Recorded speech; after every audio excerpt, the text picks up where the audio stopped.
na talagang bagong taon, bagong color ang hair. Yes. Diba? Paganda ng paganda ang ating si Ate Casey. Yes, palakpakan naman si Ate Casey.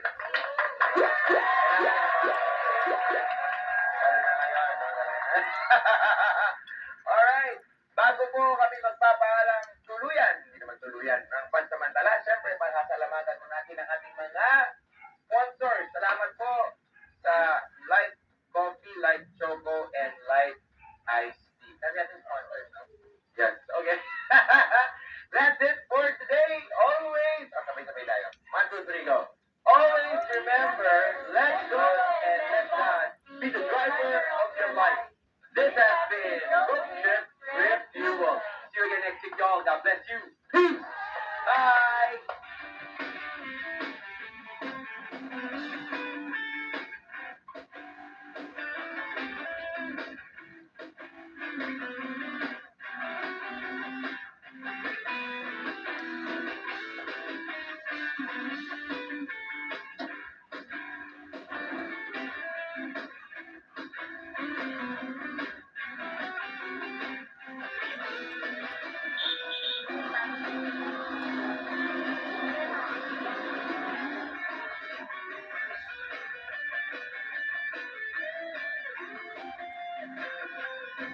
Come on.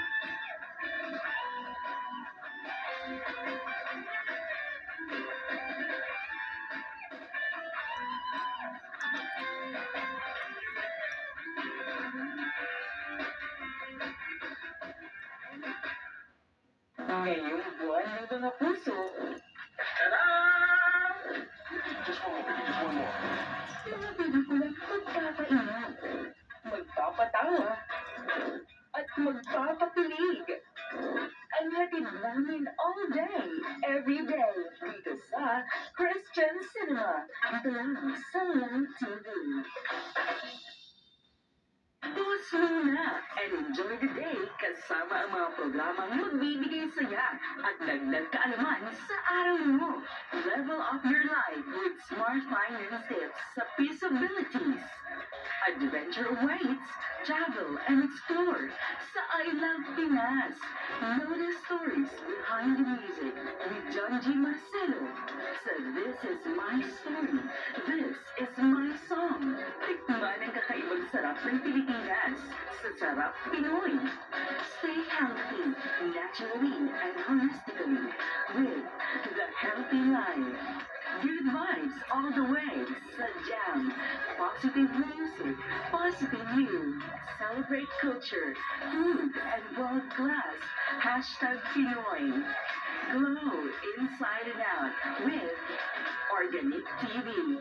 Get inspired with extraordinary stories from ordinary people mula sa Blessed Pilipinas.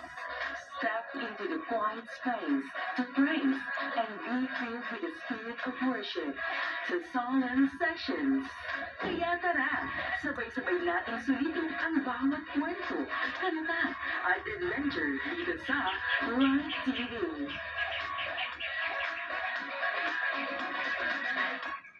Ngayong gabi sa Live TV.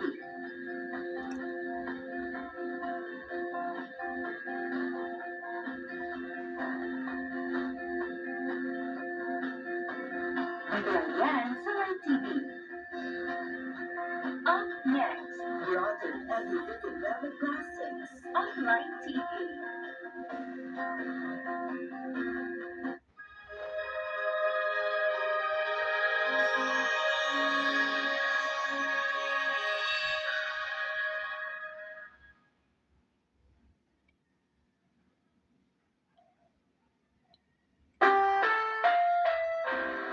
Ang susunod na programa ay rated PG.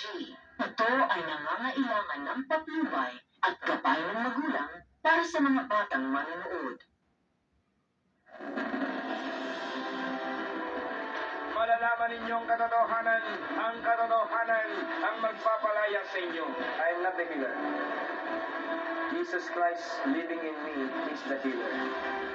He is the same yesterday, today, and forever. Kung hindi siya magdududa sa kanyang puso, sa halip, bagkos, mananampalataya siya ng sinasabi ng kanyang bibig ay mangyayari. In living in the last days, you have to ensure your eternity. Prepare for eternity.